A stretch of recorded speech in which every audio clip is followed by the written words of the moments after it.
કેમ છો? મજામાં?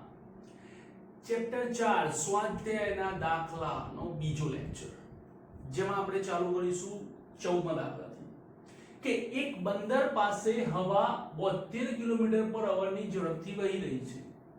બંદર, હાર્બર, બંદર એટલે ખબર જ્યાં પેલી મોટી મોટી સ્ટીમર આવતી હોય તે, વાંદરો નહીં. તો એક બંદર પાસે હવા 72 કિલોમીટર પર અવરની ઝડપથી વહી રહી છે. આ પર ઉભેલી નૌકા પર લગાવેલ ઝંડો એની એટલે કે નોર્થ ઈસ્ટ દિશામાં ફરકી રહ્યો છે. ઓકે, તો જોઈએ. જે સ્પીડથી હવા હોય તે સ્પીડથી જ ઝંડો ફરકે એ યાદ રાખવાનું. North, south, east, west. હવે અહીંયા તમને ખાલી એવું કીધું છે કે એની દિશામાં ફરકી રહ્યો છે, ખાલી એની. તો એક્ઝેક્ટ તમારે મિડલમાંથી લેવાનો અને 45 ડિગ્રી આપી દેવાનું.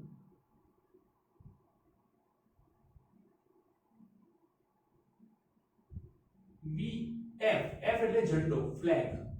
ઓકે, આ નૌકા ઉત્તર દિશામાં. હવે જુઓ, આ જે પરિસ્થિતિ છે તે ક્યારની છે? જ્યારે નૌકા સ્થિર છે, બરાબર. ત્યારે આ થાય તમારી ઉત્તર, ઓકે, સોરી પૂર્વ. આ થાય ઉત્તર અને ઝંડો અહીંયા ક્યાંક વચ્ચે ફરકી રહ્યો છે, આ રીતે. પણ ક્યારે? જ્યારે નૌકા ઊભી રહી છે, ઊભેલી નૌકા પર. ધ્યાનથી સમજો. હવે એવું કહેવાય છે કે આ નૌકા ઉત્તર દિશામાં આગળ વધે. નૌકા ઉત્તર દિશામાં આગળ વધે તો આપણને બધાને ખબર છે કે જ્યારે પણ વાહન આગળ દિશામાં ગતિ કરતો હોય ત્યારે આપણા કપડા, આપણા વાળ પાછળ તરફ ઉડે છે. ક્યાં ઉડે છે? પાછળ તરફ. તો આને આપણે લઈશું વી બોટ અથવા તો સ્ટીમર. ઓકે, અહીંયા આપણે વિન્ડ લઈ લઈએ ફ્લેગની જગ્યાએ, કેમ કે હવે એ શું થયું? હવે નૌકા ચાલુ થઈ ગઈ એટલે હવે જે પેલો ફ્લેગ આમ ફરકતો હતો તે એમ નહીં ફરકી શકે, કારણ કે તેના પર વિરુદ્ધ દિશામાં પણ બળ લાગશે. આ રીતે નૌકા જે દિશામાં ગતિ કરે તેનાથી વિરુદ્ધમાં પવન લાગે. ઓકે, તો આપણા પર જે પવનનો મારો આવશે ફ્લેગ ઉપર એ આ દિશામાં આવશે, આ દિશામાં. ઓકે, તો અહીંયા જે મળશે આપણને મળશે VS માઈનસ. કેમ?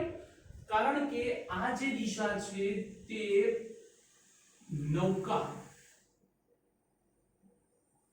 ચાલવાથી પવન વિરુદ્ધમાં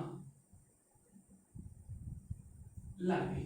એટલે કે હું આ દિશામાં જઉં તો મારા કપડા, મારા વાળ બધા પાછળ તરફ ઉડશે. તમને તો લાગતું જ નહીં સરના વાળ નથી, ક્યાંથી ઉડશે? આ એ વાત બી છે, પણ કપડા તો ઉડશે ને. ઓકે, તો આપણી પાસે સૌથી પહેલા તો નૌકા શરૂ થયા બાદ VS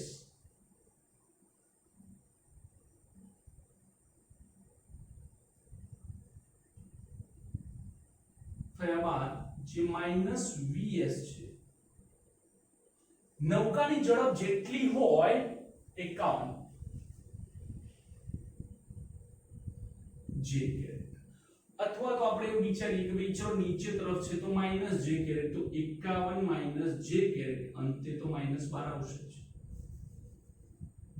ચલો હવે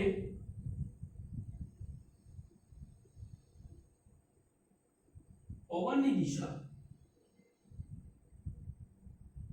માટે આપણે શું કરીશું? તેના ઘટકો લઈએ અને ધ્યાનથી સમજીએ. તો આ જે છે તે વિન્ડ આ દિશામાં છે, બરાબર. તો તેના બે ઘટક મળે, એક x ઘટક 45 ડિગ્રીએ, એક y ઘટક. તો વિન્ડ જે પહેલા ફ્લેગ હતો, હવે v wind x, v wind y. Okay, તો જોઈએ v વિન્ડ એના બે ઘટક, v wind cos 45 caret I એટલે કે x ઘટક v wind sin 45 caret j. હવે આપણે જોઈએ કે આ જે છે તે 72 છે cos 45 1/√2 72 sin 45 1/√2 તો 72 1/√2 એટલે 51 થાય 51 છે. ઓકે, હવે આપણે થોડુંક અહીંયા વિચારીએ તો આપણી પાસે આ જે છે તે vs નો નેગેટિવ ભાગ છે, આ જે છે તે vw નો ભાગ છે. એકના શીર્ષ પર બીજાની પૂંછ આવી તો જે ઝંડો છે તેની દિશા માટે આપણે બંનેનો સરવાળો લઈ શકીએ. ઓકે, આ નેગેટિવ દિશા છે, નહીં લખો તો ચાલશે. નૌકા શરૂ થયા બાદ ઓકે vs બરાબર -51 કે જે મીટર પર સેકન્ડ છે, ઓકે કિલોમીટર પર આવર છે. નૌકા શરૂ થયા બાદ ઝંડા પર પવનની અસર જે વિરુદ્ધમાં હોય તેના ગતિના પવનની અસર ગતિના પવનની અસર જે તેની વિરુદ્ધમાં હોય એટલે કે vs નીચે તરફ -j કેરેટ 51 - j કેરેટ અને અહીંયા આપણે બે ઘટકો મળે છે કિલોમીટર પર આવર માટે. સરવાળો થઈ શકે છે 51 caret I plus 51 caret j minus 51 caret j cancel. 51 caret I kilometre per આવર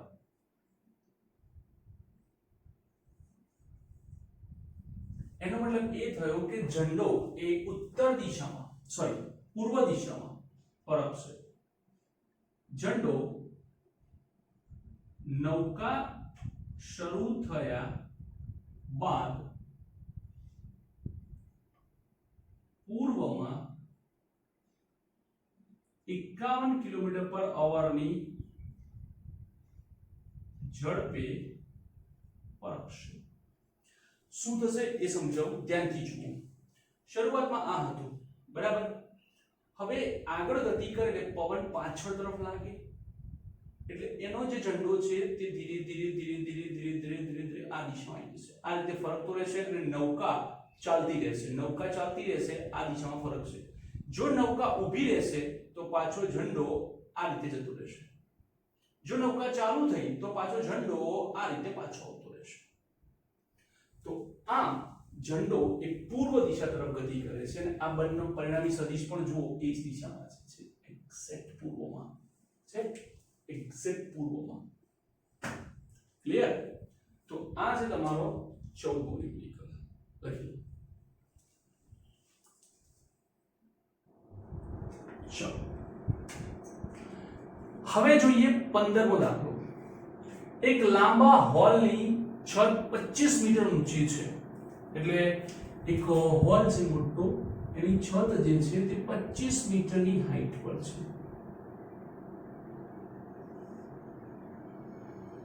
exact 25 મીટરની હાઈટ છે.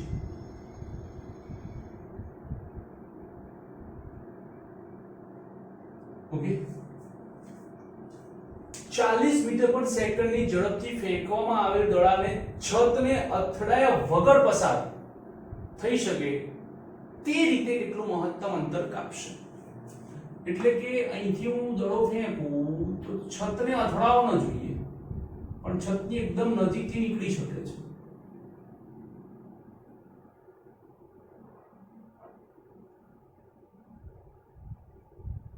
તો આ જે અંતર છે તે કેટલું કાપે? ઓકે, આ 25 મીટર. ધારો કે દડો છતથી ખૂબ જ નજીકથી પસાર થાય છે. ઓકે, હવે ધારો કે દળો છતથી ખૂબ જ નજીકથી પસાર થાય છે તો શું થશે કે તેની હાઈટ જે છે h v0 square sin square theta by 2g મળે. જેમાં આપણી પાસે sin સ્ક્વેર થીટા ની કિંમત આપેલી નથી તો sin સ્ક્વેર થીટા બરાબર 2gh છેદમાં v0 સ્ક્વેર. તો v0 કેટલા છે 40, g 10 લો, 25 લો, 40 નો વર્ગ કેન્સલ. ઓકે, તો 0 0 કેન્સલ. હવે આપણે 5 થી ભાગ ચલાવીએ તો 5 5 25 5 40 કેન્સલ. 2 5/16 કોણ sin સ્ક્વેર થીટા. તો વર્ગમૂળ કાઢો sin થીટા બરાબર √5/4. ઓકે, હવે મારે જોઈએ છે કે આ જ ખૂણા માટે અંતર r કેટલું હોય. પણ r જ્યારે લઈશ ત્યારે મારે cos પણ જોઈશે. આપણે ખૂણાનો ત્રિકોણમિતિનો નિયમ વાપરી લઈએ તો એના પરથી આપણને થીટા મળે. sin થીટા બરાબર સામેની બાજુ √5, કર્ણ 4, 4 નો વર્ગ 16, √5 નો 5. ધારો કે આ લંબાઈ x છે, x2. આવા લો 16 - 5 બરાબર x2 √11. તો x √11. તો આ થશે √11. તો તમારા માટે cos થીટા બરાબર પાસેની બાજુ ભાગ્યા કર્ણ. તો માટે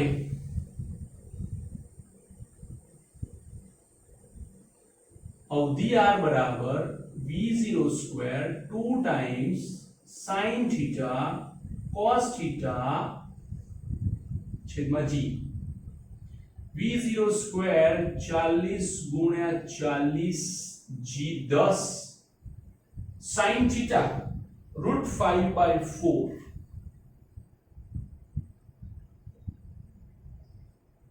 cos theta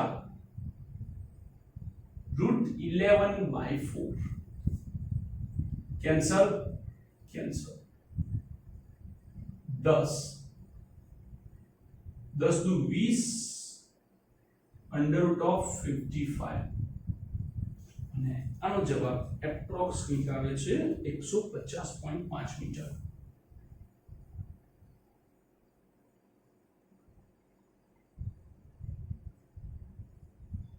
તો આટલી અવધિ તે કાપી શકે. હવે જો તમારી પાસે બીજી સિસ્ટમ છે કે તમે અહીંયા થીટા બરાબર ખૂણો શોધો અને પછી કિંમત નાખો, પણ એ બધું બહુ ટિપિકલ પડશે. એના કરતા બેટર છે કે તમે જેટલું ઉડે એટલું ઉડાડો, અંશ અને છેદ રહેવા દો પૂર્ણાંકમાં. sin થીટા વર્ગમૂળ કાઢો 5 નું √5, આનું થશે 4. તો આ થાય સામેની બાજુ, આ થાય કર્ણ √5/4 અને પાયથાગોરસ પ્રમાણે આ √11 બનશે. તો આના માટે cos થીટા વાપરીએ તો પાસેની બાજુ ભાગ્યા કર્ણ √11/4. r is equals to v0 square 2 sin theta cos theta by g. 40 ગુણ્યા 40 ભાગ્યા g તરીકે 10 2 sin theta √5/4 cos theta √11/4 કિંમત મૂકી દો. તો આ થયો તમારો 15મો ન્યુમેરિકલ. ઓકે, લખી લો.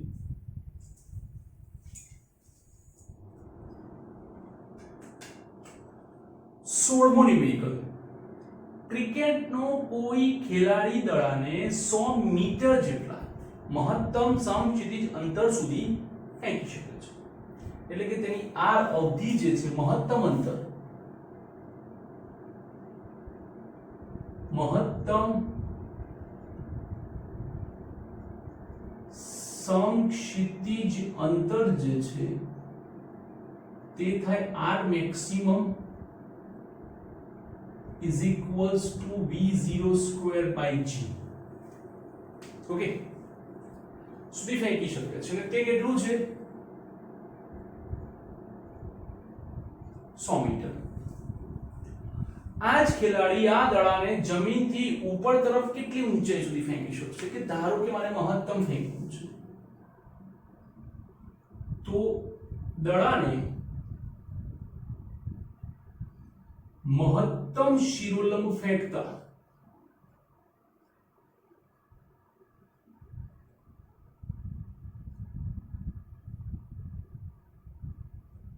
सूत्र आवे v square minus v0 square बराबर 2ad परथी लो. महत्तम ऊंचाईए अंतिम वेग शून्य थशे. प्रारंभिक वेग आपेल नथी. हवामां होय त्यारे प्रवेग g आवे. महत्तम ऊंचाई એટલે h maximum. नेगेटिव कारण के ऊपर तरफ जाए छे. v0 स्क्वायर बराबर माइनस 2g h maximum माटे h maximum बराबर v0 स्क्वायर by 2g. पण v0 स्क्वायर by g समीकरण 1 परथी કેટલા છે 100. समीकरण 1 परथी h maximum is equals to 100 by 2. It is 50 metre. 50 metre ની ઊંચાઈ કાપી શકે. પ્રક્ષિપ્ત ગતિનું સમીકરણ લેશો તો પણ ચાલશે. એમાં θ બરાબર 90 લેવું પડશે તમારે, બરાબર? કેમ કે મહત્તમ ઊંચાઈ ત્યારે જ થાય જ્યારે તમે 90 ડિગ્રીએ ફેંકો છો. ક્લિયર? તો મહત્તમ અંતર જો 100 મીટર હોય તો મહત્તમ ઊંચાઈ માટે ફેંકવો હોય આ જ વેગથી તો કેટલો ફેંકાય? તો આ જ વેગથી ઉપર તરફ તમે 90 ડિગ્રીએ ફેંકી શકો. तो ए सीधो पत्थर उछाळवा बराबर छे बॉल ने. तो आ समीकरण पण चालશે અને h વાળો લેશો તો તમારે h બરાબર v0 square sin square theta by 2g. h maximum માટે થીટા બરાબર 90 લો.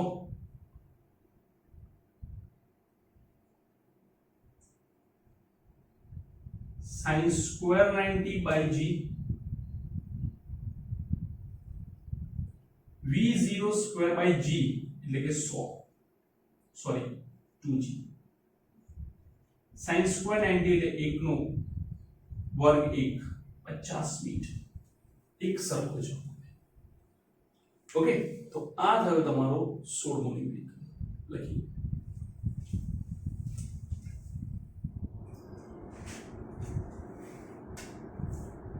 17મો દાખલો. 80 સેન્ટીમીટર લંબાઈના દોરડાના છેડે એક પથ્થર બાંધી તેને અચળ ઝડપથી સમક્ષિતિજ આ રીતે વર્તુળાકાર સમક્ષિતિજ આ રીતે છકડો ફેરવવામાં આવે છે. જો પથ્થર 25 સેકન્ડમાં 14 પરિભ્રમણ પૂરા કરતો હોય, પહેલા તો આપણે t લઈ લઈએ. તો t શું કહે છે કે 14 પરિભ્રમણ માટે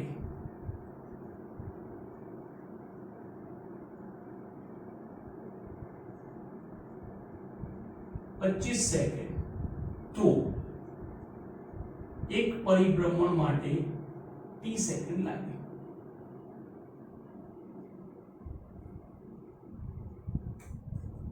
(25/14 સેકન્ડ). તો પ્રવેગનું માન શોધવું. ઓકે, પહેલા આપણે ઓમેગા શોધી નાખીએ. ઓમેગા બરાબર 2π/t.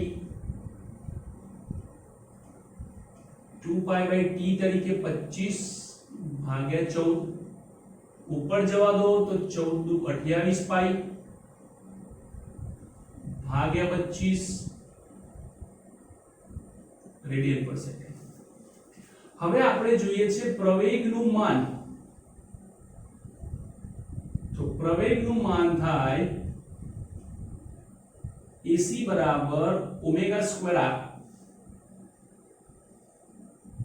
ઓમેગા સ્ક્વેર 28 3.14 ભાગ્યા 25 નો વર્ગ ગુણ્યા r 80 સેન્ટીમીટર છે 0.80 મીટર થાય તો આનો જવાબ આવશે 9.9 metre per second square okay અને તેની દિશા શોધો તો વર્તુળ ગતિમાં પ્રવેગની દિશા કેન્દ્ર તરફની હોય છે પ્રવેગની દિશા કેન્દ્ર તરફની હોય છે ક્લિયર તો આ થયો તમારો 17મો દાખલો લખી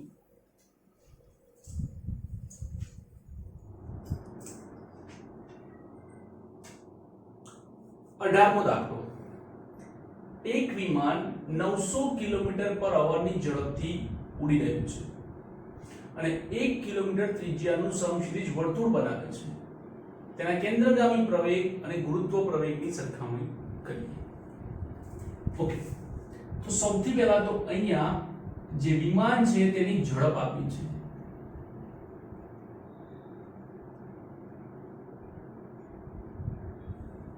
v બરાબર 900 કિલોમીટર પર આવર 900 કિલોમીટર 1000 મીટર ભાગ્યા 3600 સેકન્ડ આવરના 3600 સેકન્ડ કેન્સલ 9 ચોક 36 તો થશે 250 મીટર પર સેકન્ડની ઝડપ આવે છે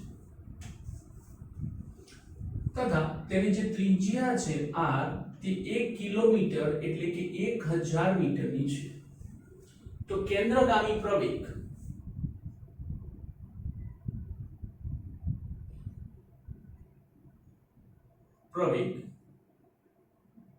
AC બરાબર 20/2 250 નો વર્ગ એટલે કે બે વાર આપણે 250 લખીએ ભાગ્યા 1000 cancel 25 625 65.5 metre per second okay હવે આપણને ખબર છે કે આપણે સરખામણી કરવી છે તો AC ના છેદમાં G લઈ લો 62.5 ભાગ્યા G બરાબર 10 લો 6.25 એટલે કે કેન્દ્રગામી પ્રવેગ ગુરુત્વ પ્રવેગ કરતા 6.25 ગણો છે હવે ધારો કે તમે અહીંયા 10 ની જગ્યાએ 9.8 લો તો જવાબ એ પ્રમાણે 6.25 થી થોડો વધીને આવશે કેમ કારણ કે છેદ નાનો થશે તો જવાબ મોટો થશે ક્લિયર તો આ છે આપણો 18મો દાખલો લખી લો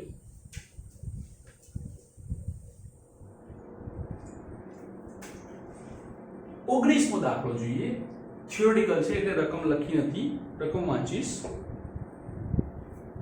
વર્તુળ ગતિમાં કોઈ કણનો ચોખ્ખો પ્રવેગ હંમેશા વર્તુળાકાર પથની ત્રિજ્યાની દિશામાં કેન્દ્ર તરફ હોય છે હા આપણને એવું લાગે કે યસ કે હા કે વર્તુળમય ગતિની અંદર જે કેન્દ્રગામી પ્રવેગ છે તે તેના કેન્દ્ર તરફ હોય છે પણ અહીંયા એક નાનકડો શબ્દ ઉમેરવાનો છે કે ગતિ જો નિયમિત વર્તુળમય હોય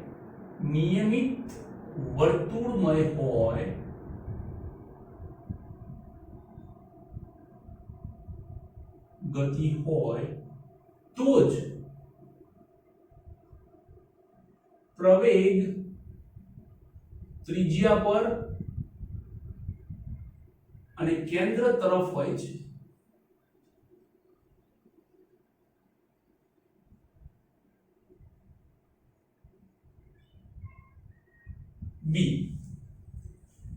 બી શું કહે છે પાસે કણનો વેગ હંમેશા તે બિંદુ પાસેના પથની દિશામાં દોરેલા સ્પર્શકની દિશામાં હોય છે.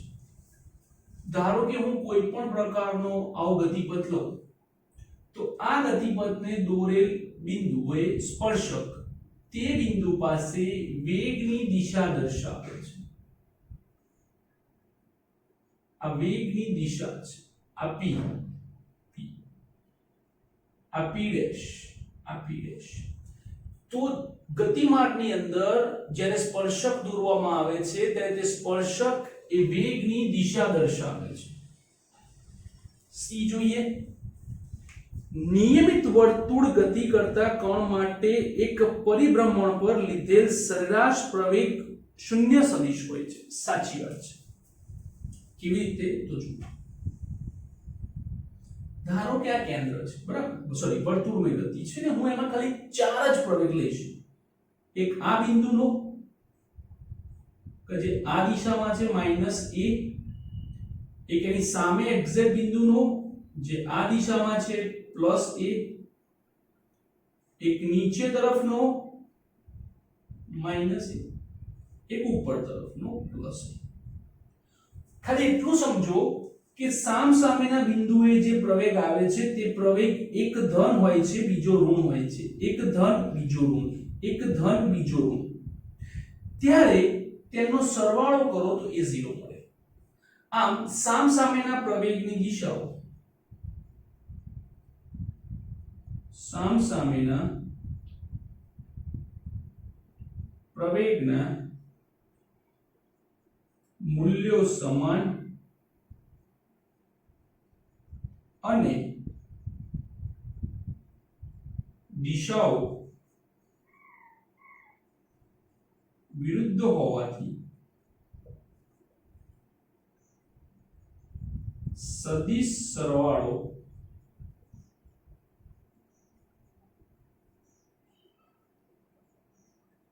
શૂન્ય બને.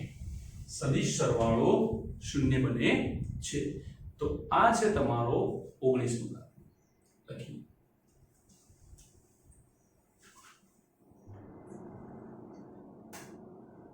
20મો. એક કણનો સ્થાન સદિશ નીચે દર્શાવ્યા મુજબ છે. r બરાબર 3t કેરેટ I, r બરાબર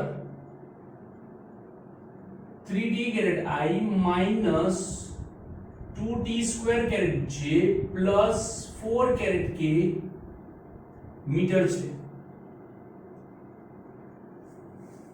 જ્યાં t સેકન્ડમાં અને સહગુણકોનો એકમ એવી રીતે મળે છે કે જેથી r મીટરમાં મળે. તો એક કણનો વેગ અને પ્રવેગ શોધો.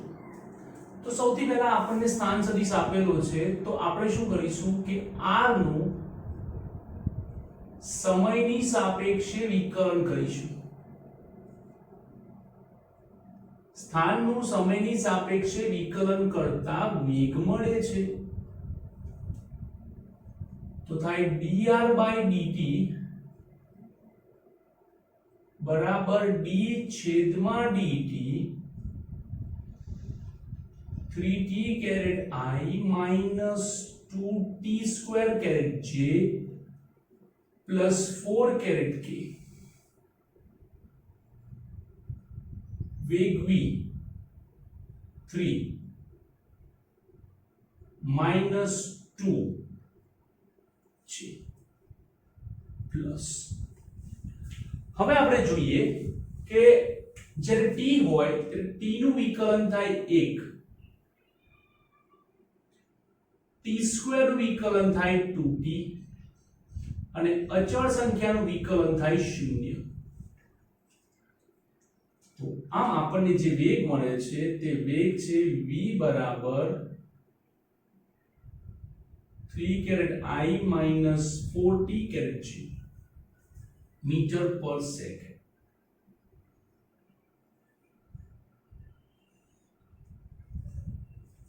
હવે શું શોધવાનું કીધું છે? પ્રવેગ. તો વેગનું સમયની સાપેક્ષે વિકલન કરો. વેગનું સમયની સાપેક્ષે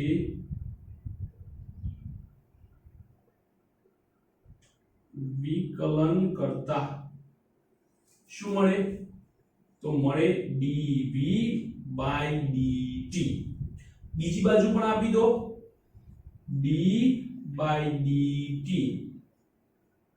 3 caret I minus 4t caret છે પ્રવેગ a 4 હવે 3 caret I અચળ સંખ્યા છે એટલે એનું વિકલન શૂન્ય થાય t નું વિકલન થાય 1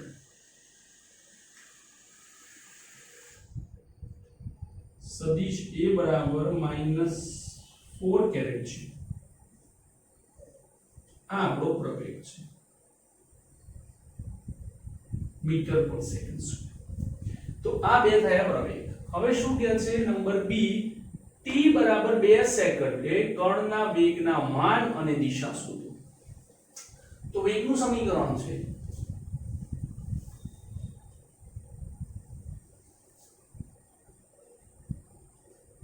સમીકરણ v ના સમીકરણમાં t બરાબર 2 second law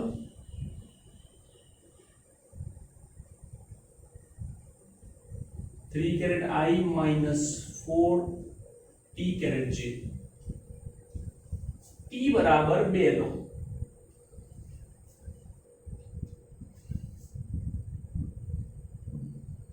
v 3 caret I minus 8 caret j એટલે માનાંક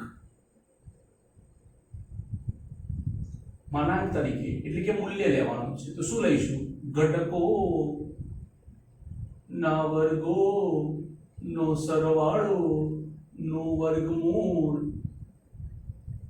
3 નું વર્ગમૂળ 9 8 નું વર્ગમૂળ 64 under root of 72 okay 8 point something answer આવશે આપણને જવાબમાં 8 પોઈન્ટ સમથિંગ આન્સર મળવો જોઈએ 8.54 મીટર પર સેકન્ડ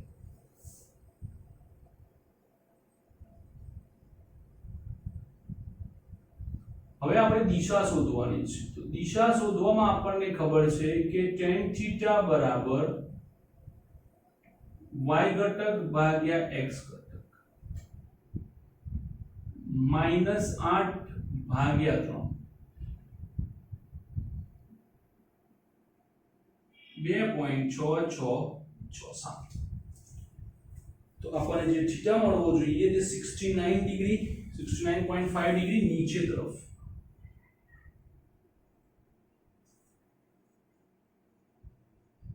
x અક્ષની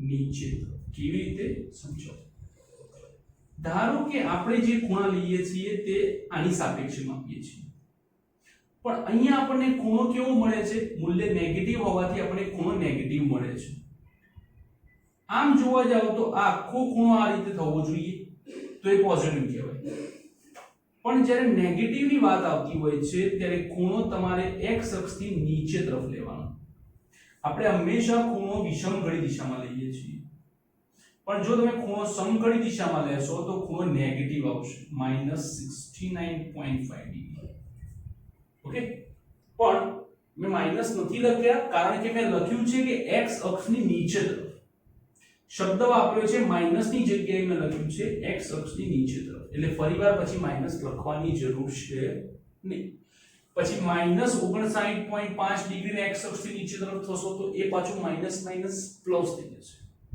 એક વાત યાદ રાખવાની કે પ્રવેગ કેટલો તો કે 4 metre per second square okay તો એની જગ્યાએ આપણે પ્રવેગ લખાય હવે ધારો કે તમારો પ્રવેગ નેગેટિવ છે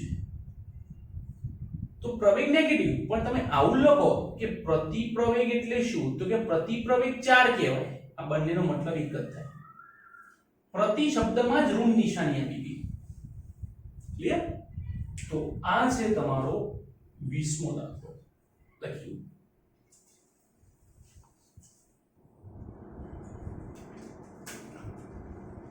હવે જોઈએ 21મો દાખલો કોઈ કણ t બરાબર 0 સમયે ઉગમ બિંદુથી આ શબ્દ યાદ રાખજો, ઉગમ બિંદુથી 10 કેરેટ જે મીટર પર સેકન્ડના વેગથી ગતિ શરૂ કરે છે, એટલે કે જે તમારો r0 જે આવે છે ઉગમ બિંદુથી તે 0 અને ગતિ શરૂ કરે છે એટલે કે પ્રારંભિક વેગ અને તે આવે છે 10 કેરેટ જે મીટર પર સેકન્ડ. xy સમતલમાં તેનો અચળ પ્રવેગ 8 કેરેટ i. આવો દાખલો એક્ઝેક્ટ ઉદાહરણમાં છે. પ્લસ 2 કેરેટ જે metre per second square. Data લખો ત્યારે પણ એકમ તમારે લખવા પડે. કયા સમયે તેનો xm 16 થશે? ઓકે, તો સદિશ r બરાબર r0 plus v0t plus half at square. r0 તરીકે 0, 10t caret g half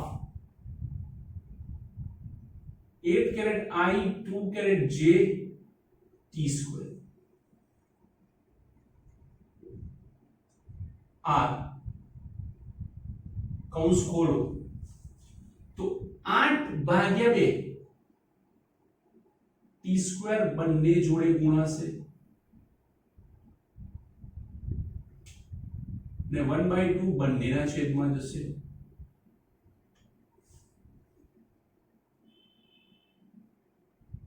plus 2/2 1. હવે આપણે શું કરીએ છીએ એ ધ્યાનથી જુઓ. આપણે શું કરીશું કે i વાળા પદો એક બાજુ લખી લઈએ, 4t square caret i plus 10t t square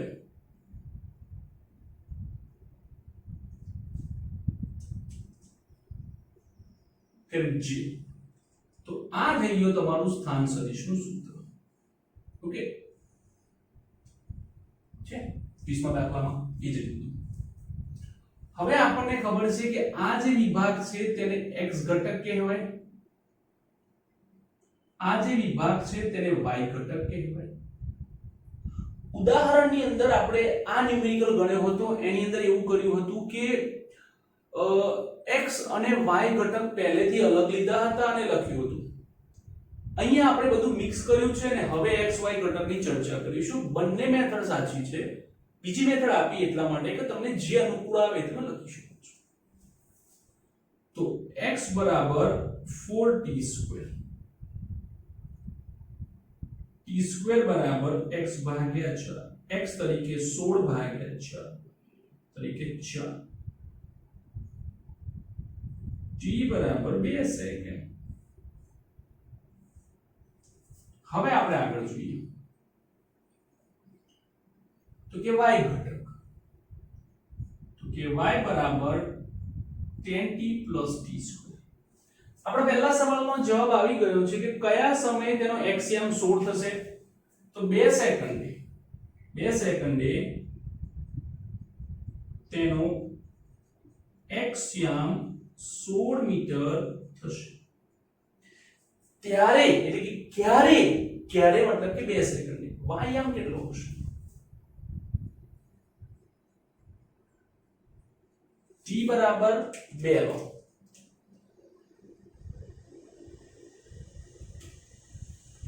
દસ દુ 20,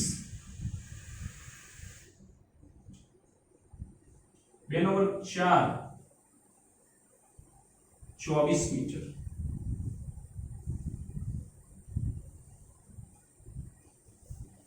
ત્યારે તેનો y 24 મીટર હશે અને આ સમયે તેની ઝડપ કેટલી હશે? r નું સમીકરણ મળી ગયું છે જેને આપણે 1 નંબર આપી દઈએ. ઝડપ શોધવા માટે સમીકરણ 1 નું વિકલન કરવું પડે.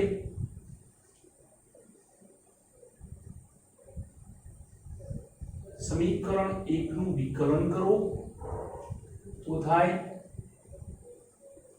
dr/dt d/dt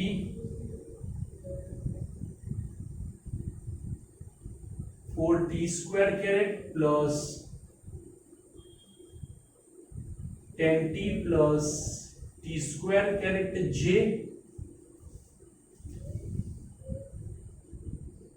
આ થશે વેગ 4 caret I plus 10 caret j। હવે જોઈએ કે જે t સ્ક્વેર છે તેનું વિકલન થશે 2t, આ t છે તેનું વિકલન થશે 1, આ t સ્ક્વેર છે તેનું વિકલન થશે 2t।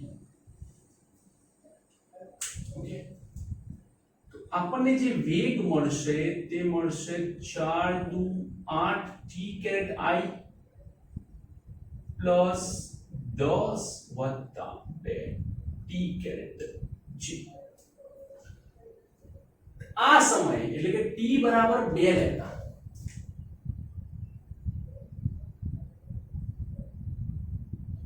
t બરાબર 2 સેકન્ડ તો v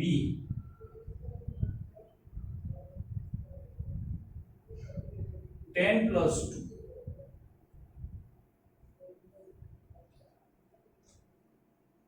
2 2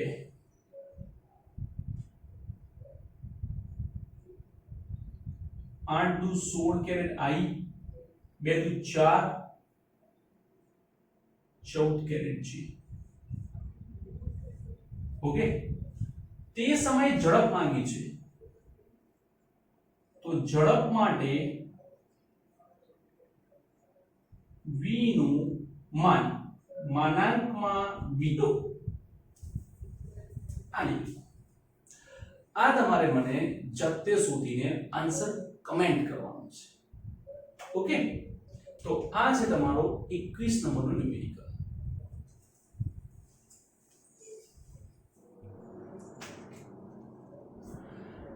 एग्जाम्पल 22 શું કહે છે I તથા j અનુક્રમે x અક્ષ અને y અક્ષ પરના એકમ સદિશો છે। સદિશો I j તથા I j ના મૂલ્યો અને દિશા કઈ હશે। ચલો સૌથી પહેલા આપણે લઈએ કે કોઈ સદિશ p લઈએ કે p બરાબર આપણે લઈએ કે ભાઈ I j છે। ઓકે, તેનું મૂલ્ય એટલે કે આપણે તેને માનાંકમાં લઈ લઈએ વર્ગમૂળમાં 1 નો વર્ગ વત્તા 1 નો વર્ગ √2। હવે આપણે જ્યારે દિશાની વાત કરીએ છીએ ત્યારે દિશામાં આપણે શું કરીશું tan થીટા લઈશું અને તેના માટે y ઘટક ભાગ્યા x ઘટક, y ઘટક 1 x ઘટક 1 1 થીટા 1 થીટા બરાબર 45 હોય ત્યારે tan બરાબર 1 મળે। હવે આપણે બીજો સદિશ qi માઈનસ છે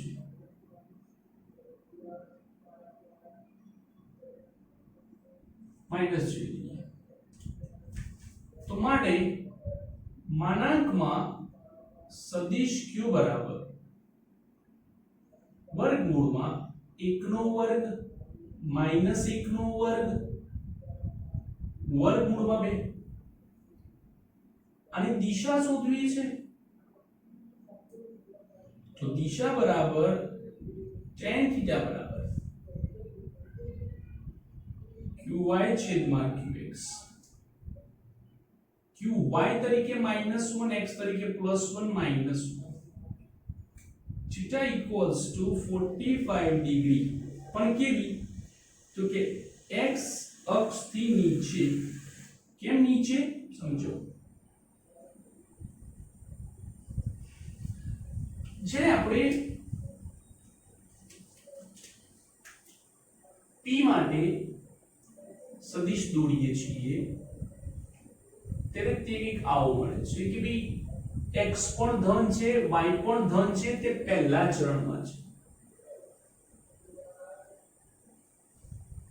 પણ જ્યારે આના માટે આપણે દોરવા જઈએ છીએ ત્યારે તમે ધ્યાનથી જોશો તો ખબર પડશે કે x ધન છે y ઋણ છે, x ધન છે y ઋણ છે, માઈનસ. તો તમારો જે ખૂણો છે તે x ધન છે y ઋણ છે. ચોથું ચરણ, ચોથા ચરણમાં ખૂણો બનાવવો હોય 45 ડિગ્રી તો x અક્ષથી નીચે તરફ કહેવાય. કેમ કહેવાય? નીચે તરફ કહેવાય છે. હવે સદિશ a આપેલું છે, a બરાબર 2y + 3g. નો આ દિશા અને આ દિશામાંના ઘટકો શોધો, એટલે કે આપણે એનો ઘટક શોધવાનો છે. I + j ની દિશામાંનો આપણે ઘટક શોધવાનો છે. તો આપણે પેલું કેવું કહેતા હતા કે ભાઈ x દિશામાંનો ઘટક થાય ax, અને ax તરીકે આપણે શું લેતા હતા? a cos θ. તો x અક્ષની સાથે ખૂણો બને ને x અક્ષ માટે જ શોધવો હોય તો આ લઈએ. જેમ કે આપણી પાસે આ છે I + j, એટલે કે સદિશ p. 2y + 3j છે, આ 2y + 3j એટલે કે સદિશ a. તેમની વચ્ચેનો ખૂણો θ હશે. તો આપણે જે સદિશ a છે તેનો આટલો ટુકડો જોઈએ, આ ટુકડો.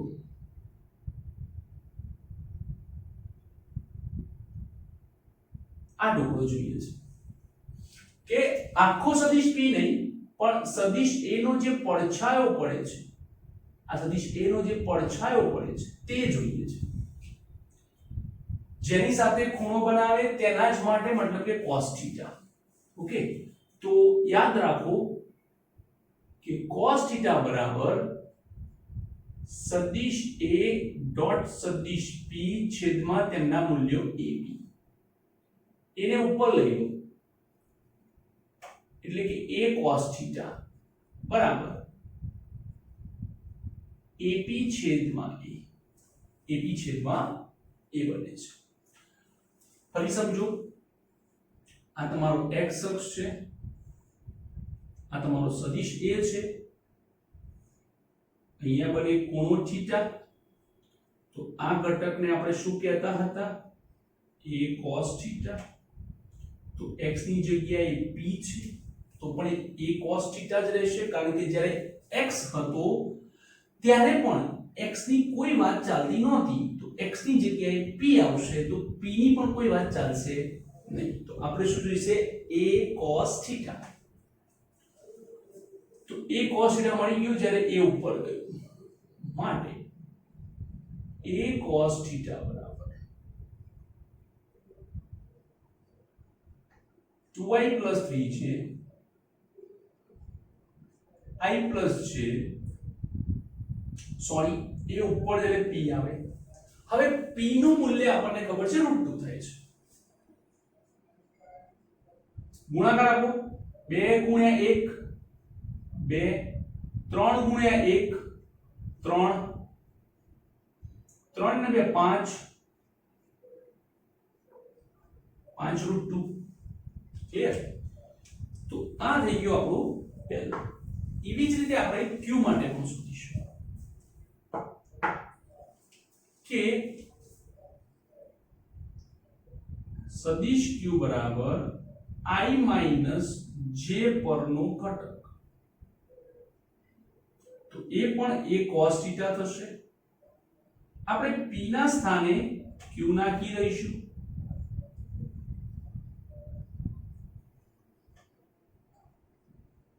y + 3j I - j વર્ગમૂળમાં 2. કેમ? કારણ કે q જે છે તેનું મૂલ્ય પણ √2 છે. 2 × 1 2, 3 × 1 3 પણ માઈનસ છે, √2 -1/√2. તો આ બને છે q ની દિશામાંનો a નો ઘટક, અને આ બને છે p ની દિશામાંનો a નો ઘટક. બંને માટે a cos θ જોઈએ છે. સિમ્પલ યાદ રાખો, જેની દિશામાંનો માંગે એની જોડે ગુણાકારને એનું મૂલ્ય આપી દેવાનું. જેની દિશામાં માંગીએ એની જોડે ગુણાકારને એનું મૂલ્ય આપી દેવાનું. સિમ્પલ. ક્લિયર? લખો.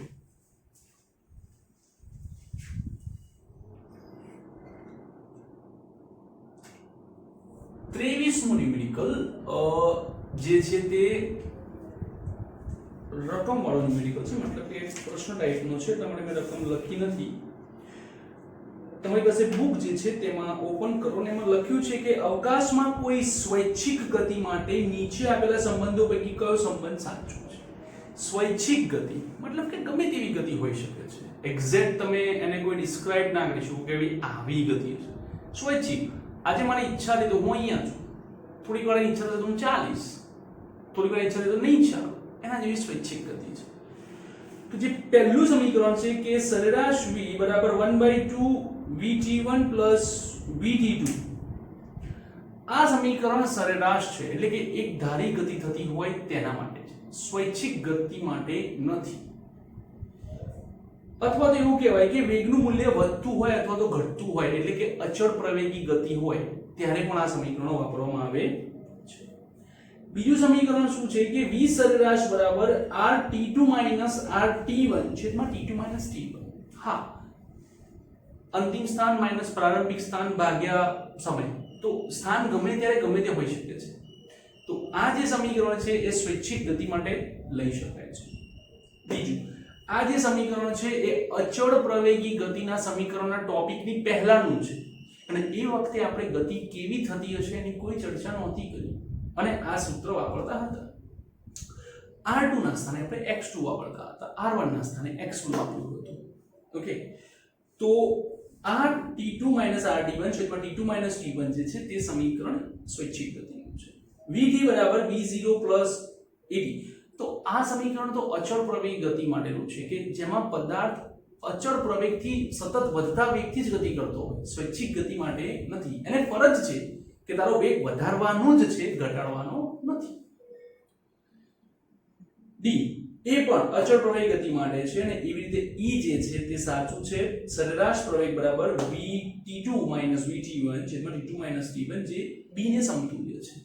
ઓકે, તો આમ b અને ઈ જે છે બીજું અને છેલ્લું તે સાચા છે. બાકીના સમીકરણો અચળ પ્રવેગ ગતિ માટેના છે, સ્વૈચ્છિક ગતિ માટેના નથી. ઓકે, તો આ હતો તમારો 23મો ન્યુમેરિકલ.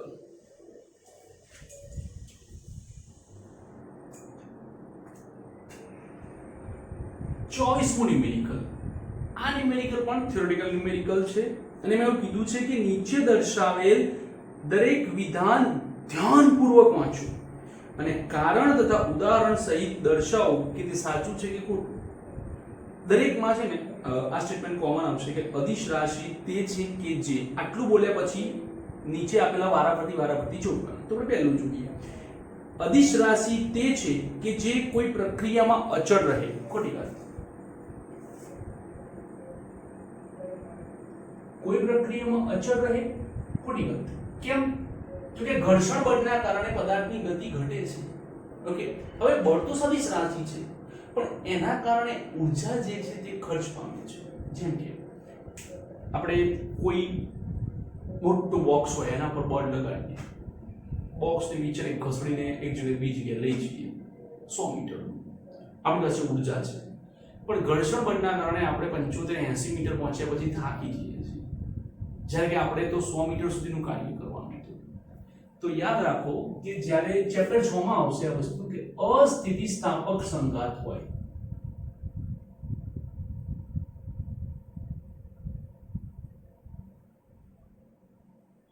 સંઘાતમાં ઊર્જા બદલાય છે, એટલે કે ક્રિયા થાય છે પણ ઊર્જા શું થાય છે? બદલાય છે. નેક્સ્ટ, અદિશ રાશિ તે છે કે તે ક્યારેય ઋણ હોતી નથી. એ પણ ખોટું. જો સામાન્ય રીતે તો હું સાચું માનું છું કે અદિશ રાશિ એ વાસ્તવિક મૂલ્ય હોય છે, પણ આ લોકો એવું કીધું છે કે ભાઈ ટેમ્પરેચર જે T બરાબર -40 ડિગ્રી સેલ્સિયસ મળે છે. હવે થર્મોડાયનેમિક્સમાં એવું કહે છે કે આ જે તાપમાન છે બરાબર એ તો સેલ્સિયસ છે, રોજિંદા જીવન વપરાતું. વાસ્તવિક તાપમાન કેલ્વિન છે અને કેલ્વિન ક્યારેય નેગેટિવ નથી હોતું. તો મારી દ્રષ્ટિએ તો આ વિધાન જે છે તે સાચું છે કે તે કદાપી નેગેટિવ હોતું નથી, કારણ કે વાસ્તવિક વસ્તુઓ ક્યારેય ઋણ ન હોય. -40 ડિગ્રી એક રૂપાંતરણ છે, તમે એને સાંકળી ના શકો, પણ હા તાપમાનને નેગેટિવ લઈ શકાય છે, તો યસ સેલ્સિયસમાં લો તોની વાત છે, બાકી નહીં. નેક્સ્ટ, અદિશ રાશિ તે છે કે તે પરિમાણ રહિત હોય છે. ખોટી વાત છે. અદિશ રાશિ આપણે દળ લઈ લઈએ, દળનું પારિમાણિક સૂત્ર m1 પરિમાણ છે, તમે એને નાના કહી શકો. નેક્સ્ટ, અદિશ રાશિ તે છે કે તે અવકાશના એક બિંદુથી બીજા બિંદુ વચ્ચે બદલાતી નથી. ખોટી વાત છે. પૃથ્વીમાં જેમ જેમ ઉપર જઈએ છીએ તેમ તેમ ગુરુત્વીય સ્થિતિમાન બદલાય છે. 8મા ચેપ્ટરમાં આવશે. ગુરુત્વીય સ્થિતિમાન બદલાય છે. જેમ જેમ નીચે આવીએ છીએ તેમ તેમ પણ ગુરુત્વીય સ્થિતિમાન બદલાય છે. એક વસ્તુ વિચારે કે એક સ્થિતિમાનની વાત કરીએ, વિદ્યુત સ્થિતિમાન તમે 10મા ધોરણમાં ભણી ચૂકેલા છો. વિદ્યુત સ્થિતિમાન એક બિંદુએ અલગ હોય, બીજા બિંદુએ અલગ હોય, ત્રીજા બિંદુએ અલગ હોય, ચોથા બિંદુએ અલગ હોય.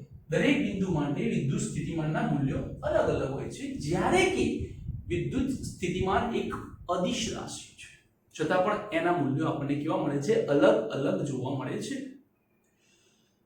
અને લાસ્ટ, અદિશ રાશિ તે છે કે તે દરેક અવલોકનકાર માટે એક મૂલ્ય હોય છે, પછી ભલે તેના યામાક્ષ નમન જુદા જુદા હોય છે. હા, સિમ્પલ જો.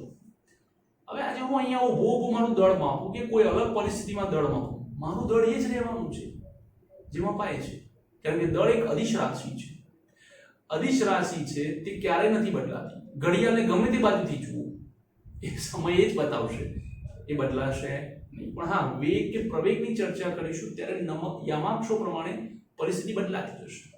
ધારો કે એક સિમ્પલ વાત કરી કે કોઈ કણ x y માં આગળ વધે છે, તો આ થયું. હવે તમે યામાક્ષોના નમન બદલી નાખો તો તમારી ગતિ આમ થઈ જશે. પણ અદિશ રાશિમાં એવું થતું હોતું નથી. ઓકે, તો આ છે તમારો 24મો નંબર.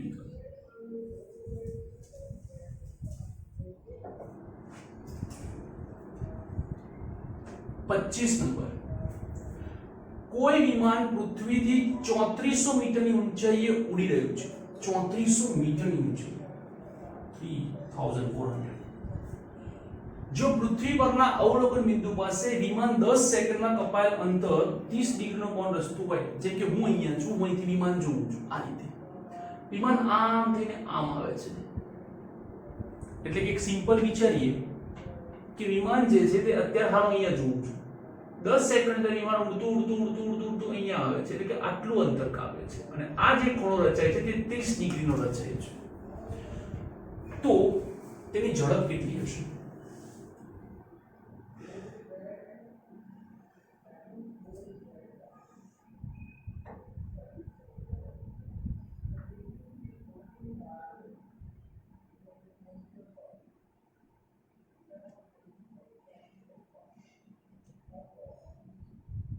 આખું 30 ડિગ્રી, જેમાં વિમાન P થી Q તરફ ઉડીને જાય છે.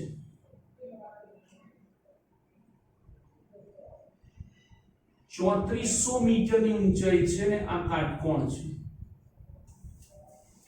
ઓકે, તો અહીંયાથી અહીંયા પહોંચવા માટે 10 સેકન્ડ લાગે છે, તો આ PQ અંતર શું? તો ત્રિકોણ OPM માં tan 15 બરાબર સામેની બાજુ ભાગ્યા પાછળની બાજુ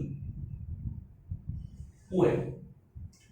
tan 15 ની કિંમત આવે છે 0.2697. ઓ સોરી 7997 છે, 2679 છે, my mistake, sorry.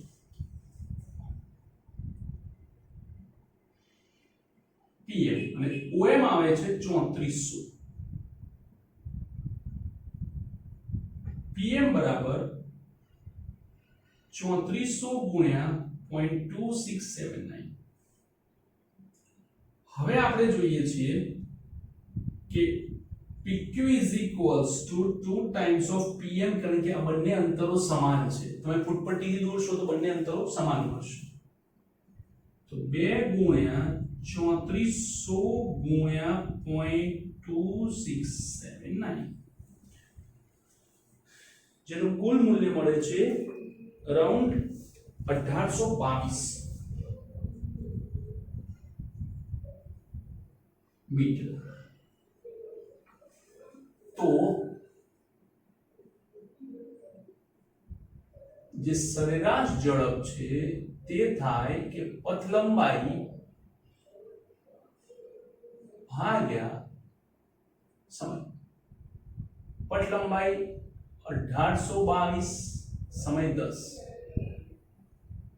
182.2 metre per second ની ઝડપથી ઉડતું હોવું જોઈએ. તો આ હતા તમારા સ્વાધ્યાયના દાખલા. આઈ હોપ કે તમને મજા આવી હશે. Thank you for watching this video.